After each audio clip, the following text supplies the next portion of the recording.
স্বপ্নের মেয়েটিকে বাস্তবে দেখলে সেটা কি ভালোবাসা নাকি মৃত্যুর ডাক? রকি প্রতিদিন স্বপ্নে এক সুন্দরী মেয়েকে দেখতো, মায়াবী চোখে তাকিয়ে থাকতো, কিছু বলতো, কিন্তু ঘুম ভাঙলে আর মনে থাকতো না। একদিন সেই মেয়েটি স্পষ্ট করে বলল, কাল রাত 2টায় আম গাছের নিচে এসো, আমি অপেক্ষা করব।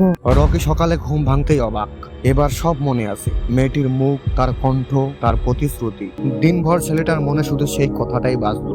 ভয়ের বদলে কেমন যেন এক অদ্ভুত আকর্ষণ কাজ করলো।